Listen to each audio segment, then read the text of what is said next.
Hello friends, नमस्कार। एक बार फिर से आप लोग का आपके YouTube channel YouTube with Pragati academy में स्वागत है। मैं राम सेवक और हम लोग पढ़ रहे हैं भौतिक विज्ञान कक्षा 12 का। तो हम लोगों ने जैसा कि सबको देख सकते हैं, हम लोगों ने अभी तक जो पढ़ा है वैद्युत आवेश पढ़ा है। वैद्युत आवेश का जो मूल गुण होता है इसको पढ़ा है। वैद्युत आवेश के कारण जो है दो बिंदु आवेशों के बीच लगने वाले आकर्षण और प्रतिकर्षण बल को पढ़ा है।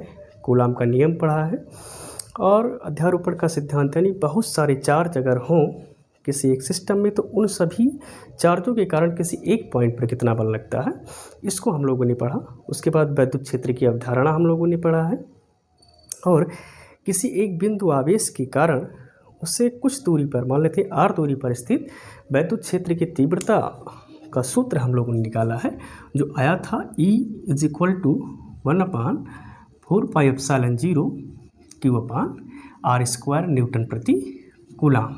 यहाँ तक हम लोगों ने पढ़ लिया है। आइए मित्रों, हम लोग अगले टॉपिक पे चलते हैं, जो टॉपिक है आवेशों के निकाय के कारण वैद्युत क्षेत्र की तीव्रता। यानी आवेशों का अगर एक सिस्टम है, ठीक, तो उस पूरे सिस्टम्स में मान लेते हैं n चार्ज, यानी ग्रुप ऑफ चार्जेस हैं, तो उन सभी चार्जों के कारण किसी एक पॉइंट पर इलेक्ट्रिक फील्ड इंटेंसिटी कितना होगी ये हमको बताना है। यानी हेडिंग हम लोगों का है electric field intensity due to a system of charges. यानी किसी किन्हीं चार्जों के सिस्टम्स का एक है, यानी उसमें बहुत सारे चार्ज हैं एक सिस्टम में, और उन सभी चार्जों के कारण किसी एक पॉइंट पर हमें इलेक्ट्रिक फील्ड कैलकुलेट करना है।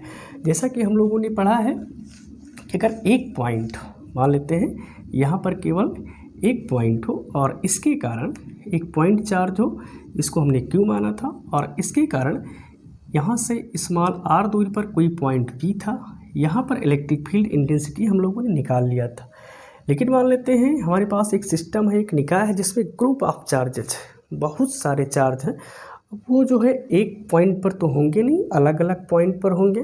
तो अलग अलग पॉइंट पर अगर होंगे तो उन सभी चार्जों के कारण किसी एक पर्टिकुलर पॉइंट पर हमें इलेक्ट्रिक फील्ड इंटेंसिटी निकालनी है। जैसे कि हम लोगों ने पहले से पढ़ा था अध्यारोपण का सिद्धांत, कि बहुत सारे चार्ज का एक सिस्टम है और उन सभी चार्जों के कारण किसी एक चार्ज पॉइंट पर इलेक्ट्रिक फोर्स निकाला था हम लोगों ने अध्यारोपण का सिद्धांत। और उसका जो सूत्र आया था आप लोग के सामने कि वेक्टर सम, यानी F = vector of F1 vector F2 ... Fn, यानी उन सभी बलों के सदिश योग के बराबर होता है, जो एक एक करके उस पर्टिकुलर पॉइंट पर लगाए जाते हैं। ठीक इसी तरह से इलेक्ट्रिक फील्ड इंटेंसिटी जो है इन सभी आवेशों के कारण, मान लेते हैं एक सिस्टम है जिसमें कितने चार्ज हैं, n चार्ज हैं, मान लेते हैं Q1 Q2 Q3 Q4 ... n charges मान लेते हैं इसमें है, और इन सभी चार्ज के कारण किसी एक पॉइंट पर, मान लेते हैं पॉइंट क्या है P, यहाँ पर हमें इलेक्ट्रिक फील्ड इंटेंसिटी निकालनी है। तो इसे हम लोग कैसे निकालेंगे, चलिए पहले इसकी हम लोग जो है इसको डिफाइन कर लेते हैं, ये कैसे निकलता है। तो आइए हम लोग लिखेंगे यहाँ पर द इलेक्ट्रिक फील्ड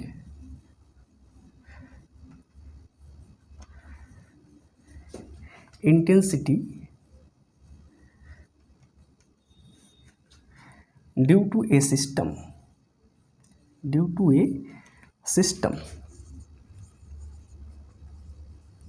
एक सिस्टम है, या इसको लिख सकते हैं R group of charges,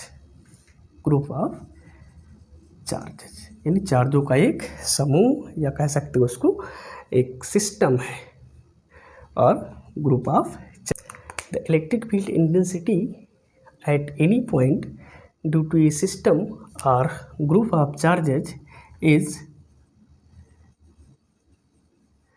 equal to sum of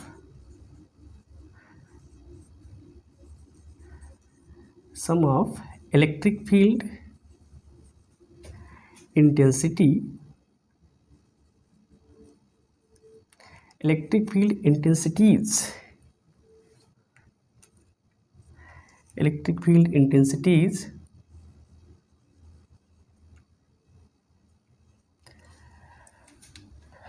due to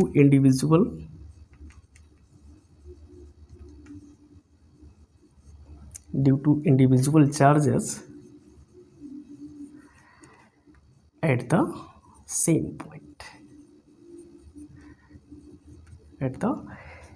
point. The electric field intensity at any point due to a system or group of charges is equal to the vector sum of electric field intensities due to individual charges at the same point. Individual charges at the same point. Okay इसको अगर हम हिंदी में लिखें तो कह सकते हैं किसी निकाय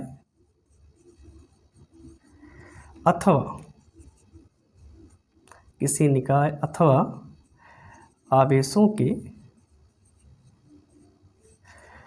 समूह के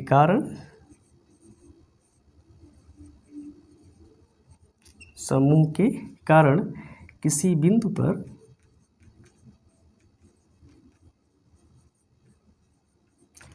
किसी बिंदु पर वैद्युत क्षेत्र की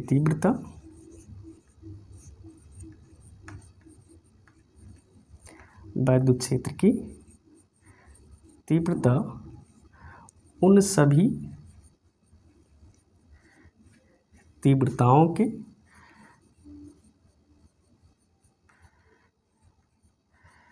सदिश योग के बराबर होता है। सदिश योग के बराबर होता है जो इन आवेशों द्वारा एक एक करके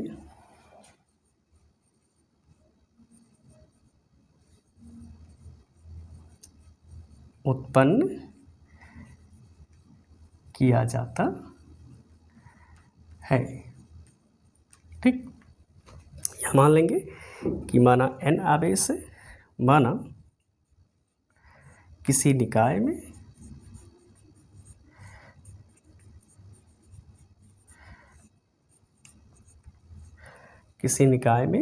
n आवेश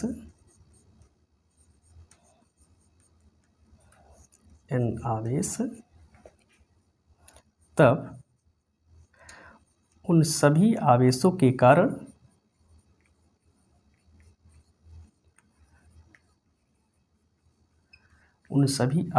कारण किसी बिंदु पर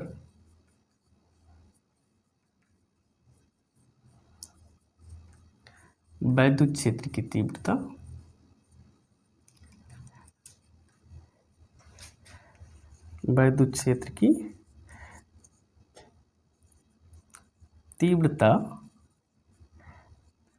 capital E is equal to vector E1 plus vector E2 plus dot dot vector En हो जाए। ठीक, यानी उन सभी तीव्रताओं के सदिश योग के बराबर होता है। अब मान लेते हैं कि यहाँ पर एक सिस्टम है जिसमें कुछ चार्जेज हैं Q1, Q2, Q3, Q4। यहाँ पर हमने केवल 4 चार्ज ही लिया है, बाद में हम इन चार्ज मार्कर डेरिवेशन कर लेंगे। हम मान लेंगे कि इन सभी चार्जों के कारण किसी एक पॉइंट, यहाँ पर एक पॉइंट है P, यहाँ पर इलेक्ट्रिक फील्ड इंटेंसिटी की जो तीव्रता है उसको हम लोगों को बताना है। यहाँ से जो वेक्टर नोटेशन है हम लोग जानते हैं, यहाँ से इसको हम लिखेंगे R1P, यानी यहाँ से स्थित सदिश बिंदु P का है आवेश Q1 से, और ये R2P है स्थित सदिश आवेश Q2 से बिंदु P की, और ये R3P है बिंदु P की स्थित सदिश आवेश Q3 से, और R4P है स्थित सदिश बिंदु P की और कहाँ से, आवेश Q4 से। हम मान लेते हैं आवेश Q1 के कारण जो उत्पन्न वैद्युत क्षेत्र की तीव्रता है उसे हम E1 लिख लेते हैं। यहाँ पर हम वेक्टर लगा देंगे E1, और आवेश Q2 के कारण बिंदु P पर वैद्युत क्षेत्र की तीव्रता जो है E2 है। आवेश Q3 के कारण बिंदु P पर वैद्युत क्षेत्र की तीव्रता E3 है और आवेश Q4 के कारण बिंदु P पर वैद्युत क्षेत्र की तीव्रता E4 है। और हमने मान लिया कि इन सभी का जो वेक्टर, इन सभी का जो परिणामी तीव्रता है वो कैपिटल E है। अब आइए हम लोग एक एक आवेश के कारण बिंदु P पर वैद्युत क्षेत्र की तीव्रता निकालेंगे और उसको हम जोड़ लेंगे। कैसा जोड़ करेंगे? वेक्टर सम करेंगे। ठीक है, तो वेक्टर सम करेंगे तो इन सभी आवेशों के कारण इस पॉइंट P पर जो वैद्युत क्षेत्र की तीव्रता है उसका मान निकल जाएगा।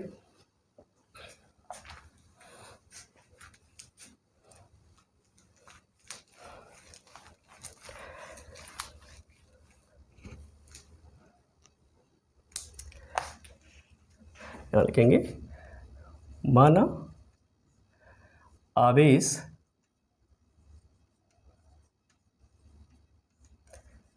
Q1 के कारण बिंदु P पर, माना यहाँ लिख देंगे आवेशों, लिखेंगे आवेशों Q1 Q2 Q3 dot dot Q4 के कारण क्षेत्र की तीव्रताएं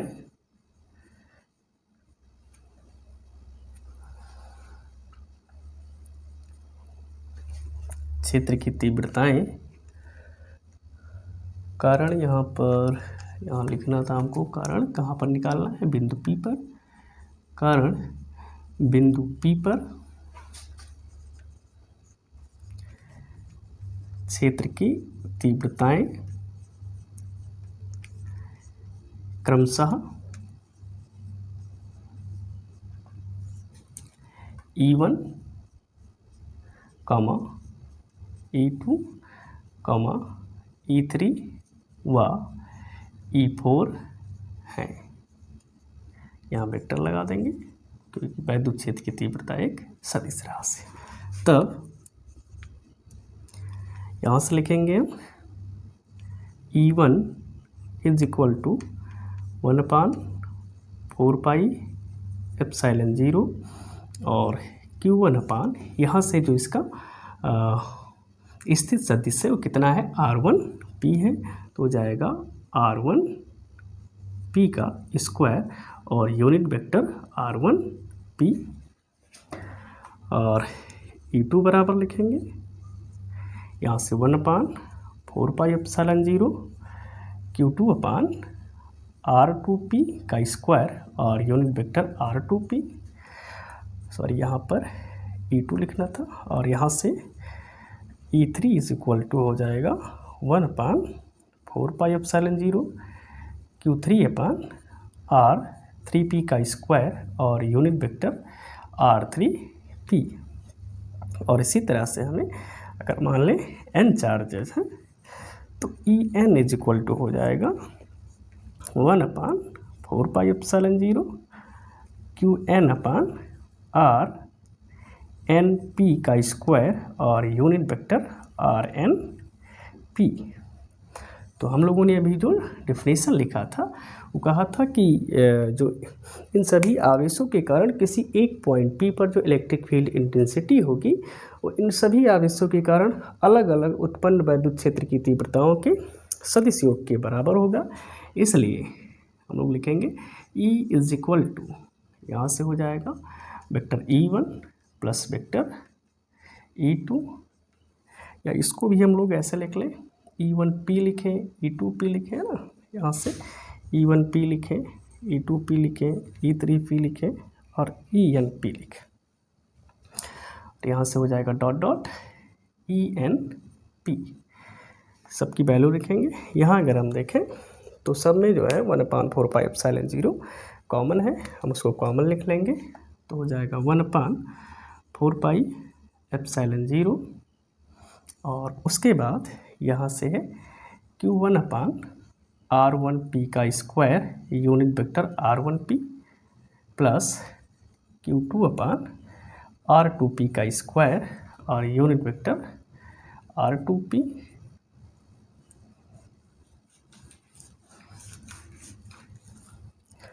plus dot dot Qn/R1 R N P का square unit vector R N P.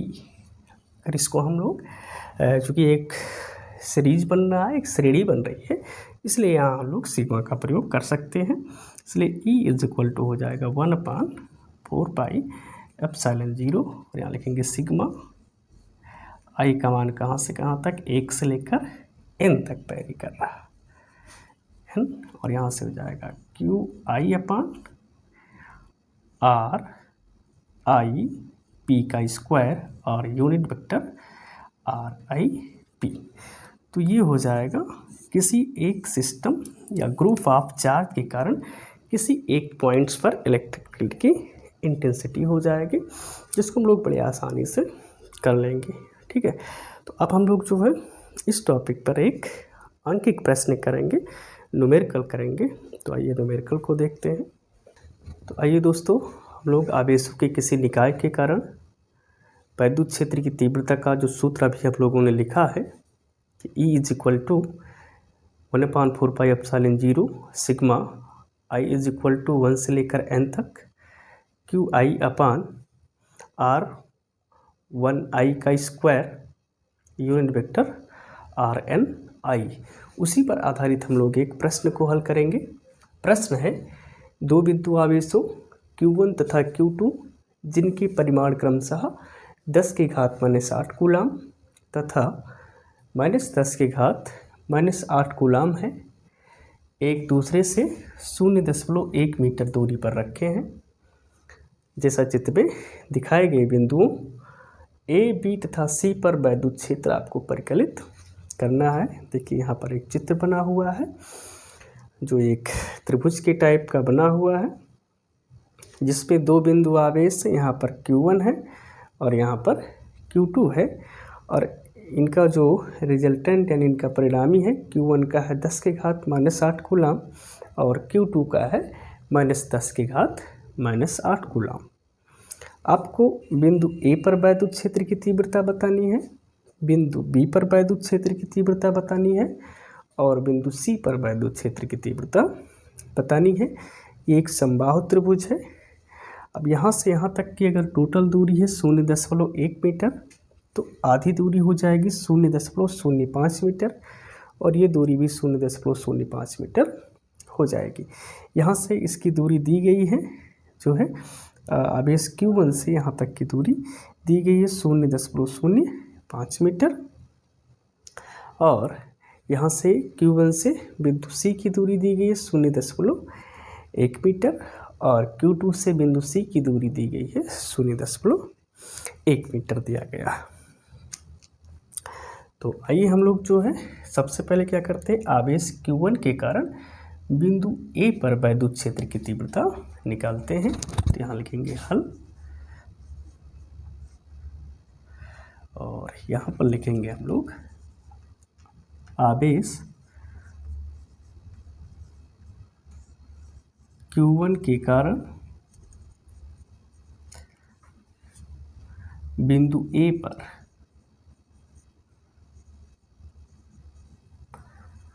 क्षेत्र की तीव्रता, इसको हम लोग लिख लेते हैं E1A मान लेंगे, E1A लिखेंगे इसको, क्योंकि आवेश 1 के कारण है और बिंदु A पर है, इसलिए E1A लिखेंगे। इसका पोजीशन वेक्टर भी होता है। कितना हो जाएगा 1/4 पाई एप्सिलॉन 0 यहाँ से Q1 अपान R1A का स्क्वायर। मान रखेंगे 9 गुणे 10 की घात 9, Q1 का मान कितना है, इसका परिमाण है 10 की घात -8 कूलाम, 10 की घात -8 कूलाम, और यहाँ से यहाँ तक की दूरी है 0.05 और इसका पूरे का स्क्वायर हो जाएगा। यहाँ से इसको लिख सकते हैं हम 0.05 को हम लिख सकते हैं 5 गुणे 10 की घात -2।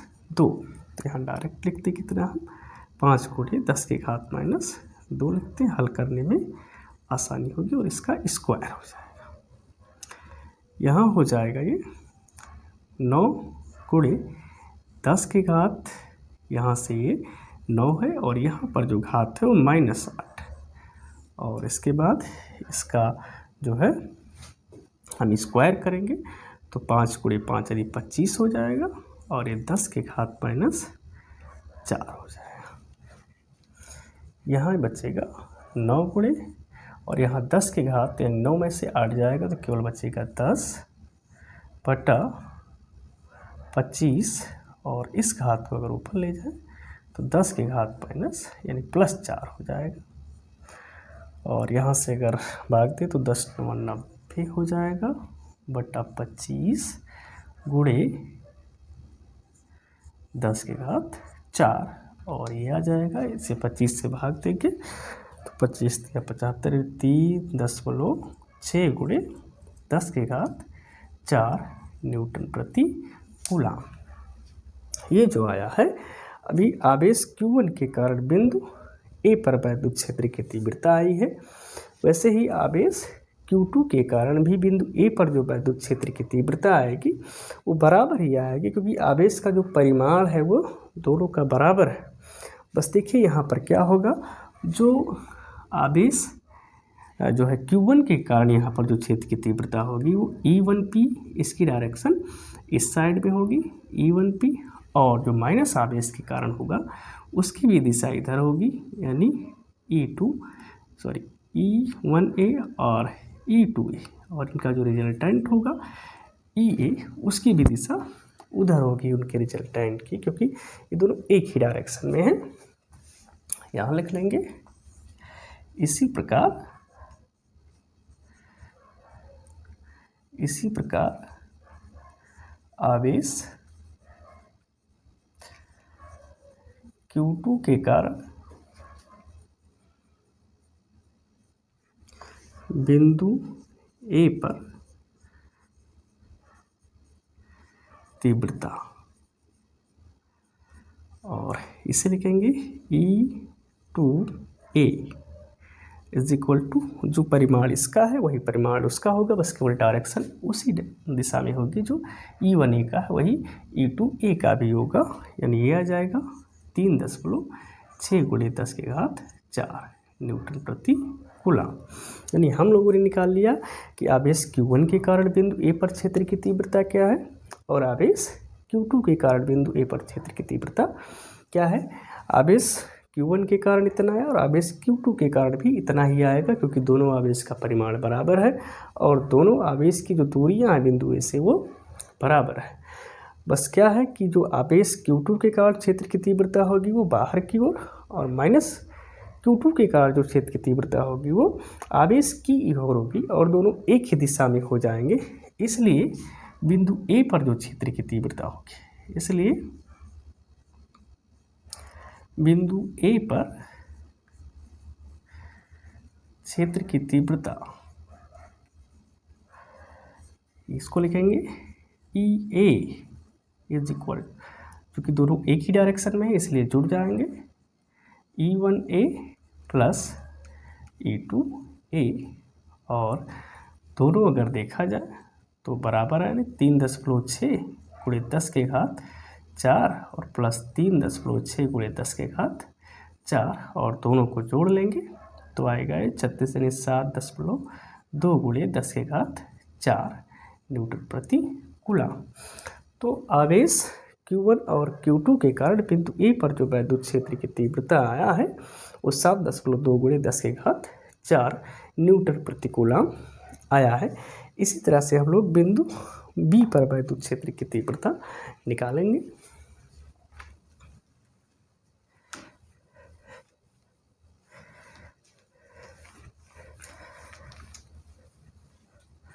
यहाँ पर पॉइंट P है,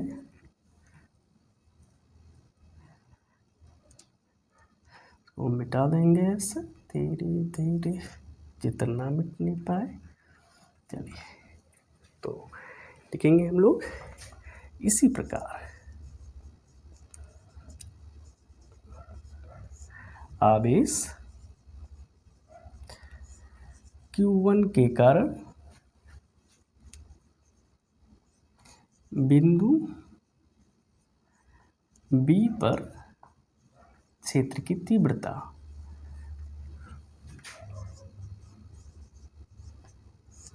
यहाँ पर आवेश Q1 के कारण बिंदु B पर क्षेत्र की तीव्रता, यहाँ से यहाँ तक की दूरी कितना है, 0.5 मीटर।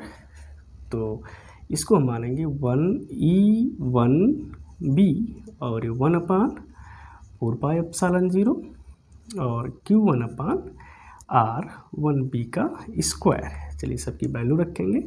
तो 9 × 10⁻9 होता है। Q1 का मान कितना है, 10⁻8 और यहाँ से यहाँ तक की दूरी 0.05, या इसको हम ऐसे लिख सकते हैं 5 × 10⁻2 का स्क्वायर। यहाँ इसको फिर से हल करेंगे तो यह आएगा 9 × 10⁻9 और 10⁻8 और ये 25 × 10⁻4 और पिछली बार की तरह इसको हल करेंगे तो 3.6 × 10⁻, यहाँ से 4 न्यूटन प्रति कूलम, यानी 1E1B का जो मान आया वो 3.6 × 10⁻4 न्यूटन प्रति कूलम आया है। इसी तरह से हम लोग जो है क्या निकालेंगे आवेश Q2 के कारण बिंदु B पर क्षेत्र की तीव्रता निकालेंगे। तो यहाँ लिखेंगे हम लोग आवेश Q2 के कारण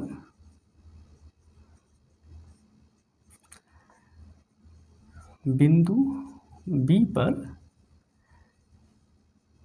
क्षेत्र की तीव्रता, इसको हम लोग मान लेंगे ये कितना है, E2B और ये हो जाएगा 1/4πε0 और यहाँ Q2/R2B का स्क्वायर। सबकी वैल्यू रखेंगे 9 × 10⁻4 और Q2 का मान परिमाण कितना है, 10⁻8 है और यहाँ से यहाँ तक की जो दूरी हो जाएगी ये पूरी दूरी है, यहाँ देखिए 0.5 मीटर, यहाँ से 0.05 मीटर, यहाँ से यहाँ तक 0.05 मीटर, यहाँ से यहाँ तक और 0.05 मीटर यहाँ से यहाँ तक। अगर सभी दूरियों को हम जोड़ दें तो फिर ये कितना हो जाता है, जैसे देखिए 0.05 और फिर 0.05, 0.05, सबको जोड़ेंगे तो 5 × 5 = 10 और 5 × 3 = 15, ठीक, और यानी 0.15 हो जाएगा। कितना हो जाएगा, 0.15 हो जाएगा। तो यहाँ लिखेंगे या इसको लिख सकते हैं 15 × 10⁻1 और इसका हम लोग लिखेंगे स्क्वायर। यहाँ से इसको हल करेंगे तो आएगा 9 × 10, क्योंकि 9 घात में से 1 घात 8 घात घटेगा तो 1 बचेगा, यानी 9 × 10 और यहाँ से 15 × 15 तो 15 × 5 = 75 और 15 × 1 = 15 और 7 = 22, यानी 225 और × 10 की घात यहाँ पर हो जाएगा माइनस जो है 2 हो जाएगा, ठीक है।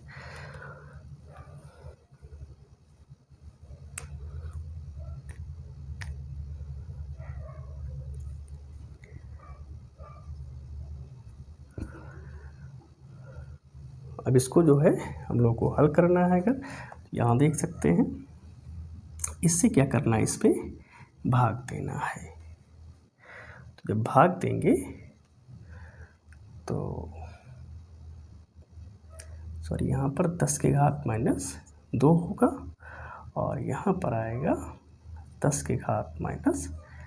जैसा कि आप लोग देख सकते हैं कि हम लोगों ने आवेश Q1 के कारण बिंदु B पर वैद्युत क्षेत्र की तीव्रता निकाला, जिसको हम लोगों ने नाम दिया E1B = 3.6 × 10⁴ न्यूटन प्रति कूलम, और प्लस ये आवेश Q2 के कारण बिंदु B पर वैद्युत क्षेत्र की तीव्रता निकाला E2B = 1/4πε0 Q2/R2B का स्क्वायर, और यहाँ से वैल्यू रखा गया जो 1/4πε0 की वैल्यू है 9.9 × 10⁹ और Q2 का जो मान है वो 10⁻8 और यहाँ से ये दूरी आप लोग जानते हैं 0.5, 0.05 ये, 0.05 ये और 0.05 ये, और तीनों को जोड़ के हम लोग लिख सकते हैं 0.15। और इसको अगर हम इस तरह से लिखें तो 15 × 10⁻² का स्क्वायर हो जाएगा। और इसका जब स्क्वायर करेंगे तो 225 × 10⁻⁴, और उसके बाद जो है 225 से 90 में भाग देंगे, 0.4 × 10⁴ न्यूटन प्रति कूलाम आ गया। अगर हम लोग को इसका रिजल्टेंट इलेक्ट्रिक फील्ड इंटेंसिटी बतानी है तो हम लोग को क्या करना होगा। रिजल्टेंट इलेक्ट्रिक फील्ड इंटेंसिटी यहाँ पर अगर देख सकते हैं तो ये जो पॉजिटिव चार्ज है इसके कारण इलेक्ट्रिक फील्ड इंटेंसिटी जो होगी वो उसकी डायरेक्शन बाहर की ओर होगी, इस साइड में, यानी E1B को कहें तो बाहर की ओर, और अगर हम E2B की बात करें तो वो अंदर की ओर होगी। कि माइनस चार्ज है तो इसके कारण क्षेत्र की तीव्रता होगी इस साइड में, और इस वाले आवेश के कारण क्षेत्र की तीव्रता इस साइड में होगी। अब इनका अगर परिणामी निकालना है तो हमें क्या करना होगा, E1B में से E2B को घटाना होगा, क्योंकि ये जो चार्ज है ये नज़दीक है इस पॉइंट के, इसलिए ये क्षेत्र की तीव्रता अधिक होगी, और ये दूर है इसलिए ये क्षेत्र की तीव्रता कम होगी। हम लोग क्या करेंगे, इसमें से इसको घटा देंगे। तो ये हम लोग घटाते हैं।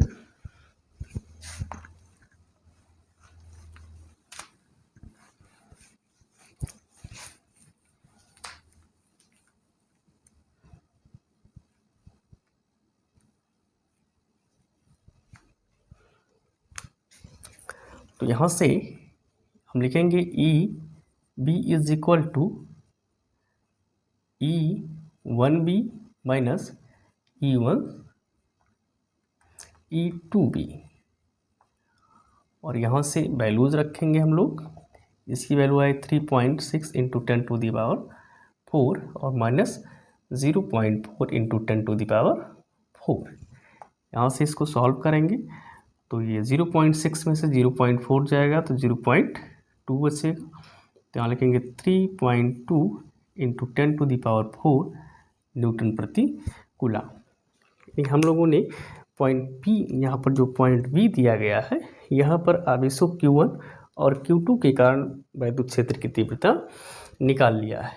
इसके बाद हम लोग को निकालना है ये जो आवेश Q1 और Q2 के कारण बिंदु C पर वैद्युत क्षेत्र की तीव्रता हम लोग को निकालनी है। तो यहाँ अगर चित्र देखें तो आवेश Q1 के कारण बिंदु C पर जो क्षेत्र की तीव्रता होगी उसकी डायरेक्शन बाहर की ओर होगी, क्योंकि ये चार्ज कैसा है, धनात्मक है, और -Q आवेश के कारण जो क्षेत्र की तीव्रता होगी उसकी दिशा आवेश की ओर होगी, यानी माइनस आवेश की ओर होगी, क्योंकि ये आपका ऋण आवेश है। यहाँ पर इसको हम दो कंपोनेंट में डिवाइड कर सकते हैं। जैसे इसका जो है ऊर्ध्वाधर घटक इधर हो जाएगा, जिसको हम लोग कहेंगे क्या, E1 sin थीटा कह सकते हैं, और इसका क्षैतिज घटक इधर हो जाएगा, जिसको हम लोग क्या कहेंगे, E1C कह दें, यहाँ भी E1C, और cos थीटा, और यहाँ पर E2C है, इसका जो क्षैतिज ऊर्ध्वाधर घटक होगा वो नीचे की तरफ हो जाएगा, और इसे हम कहेंगे E2C sin थीटा, और इसका जो क्षैतिज घटक होगा इसी साइड में हो जाएगा, तो E2C cos थीटा इसे लिख देंगे हम लोग। ठीक, इसका जो रिजल्टेंट आएगा वो कितना आएगा, E = यह आ जाएगा E1 cos theta, E1C cos theta plus E2C cos theta आ जाएगा, EC का रिजल्टेंट। ठीक है, तो आइए यहाँ से हम लोग देखते हैं। तो लिखेंगे हम लोग पुनः आवेश Q1 के कारण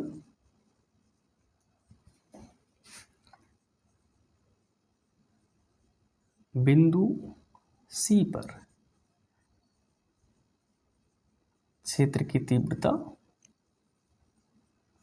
इसको लिखेंगे हम E1C और 1/4πε0, और यहाँ से हो जाएगा Q1/r r1c का स्क्वायर और इसके साथ cos थीटा हो जाएगा। ठीक है, अब यहाँ से थीटा की वैल्यू क्या होगी, तो एक समबाहु त्रिभुज है तो ये कोण कितना होगा, 60 अंश का होगा। ठीक है, कितना होगा, 60 अंश का ये कोण होगा।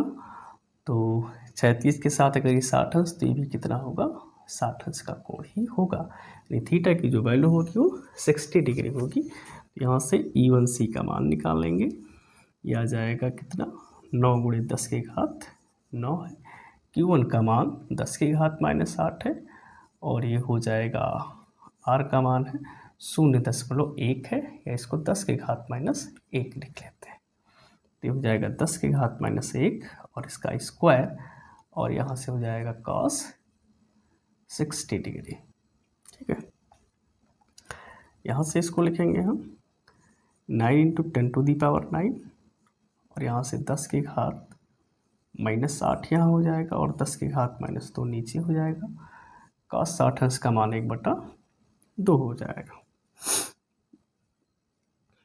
इसके बाद जो है हम लोग इसे हल करेंगे, तो 10 के घात 9 में से 10 के घात 8 यहाँ से जोड़ेगा तो बचेगा ये 9 गुणे केवल 10 बचेगा, और ये हो जाएगा 2 गुणे 10 के घात -2, या इसको लिख सकते हैं जो है 4.5, यानी 2 से जब 9 में भाग देंगे तो 4.5 और इंटू 10⁻³ न्यूटन प्रति कूलाम हो जाएगा E1C का मान।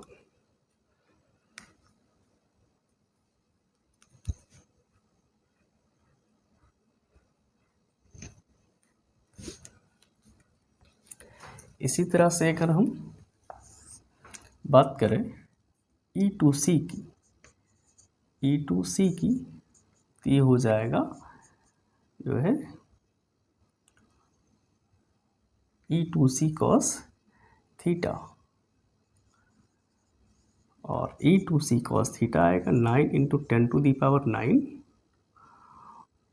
यहाँ से मान रखते हैं इसका पहले 1/4πε0 और Q2 अपान R2C का स्क्वायर और cos 60 डिग्री।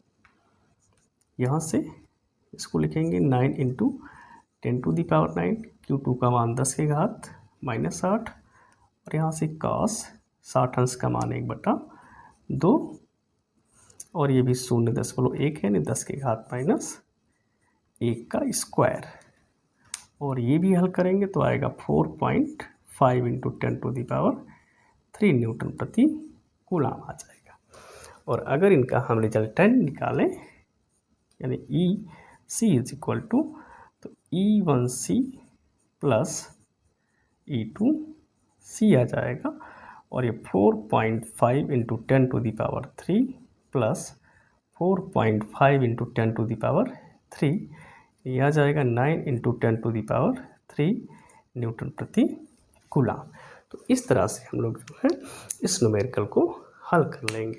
ठीक है, तो अगर आपको हमारा वीडियो ये पसंद आया तो चैनल को लाइक करें, सब्सक्राइब करें और अपने दोस्तों के साथ ज़रूर शेयर करें। धन्यवाद।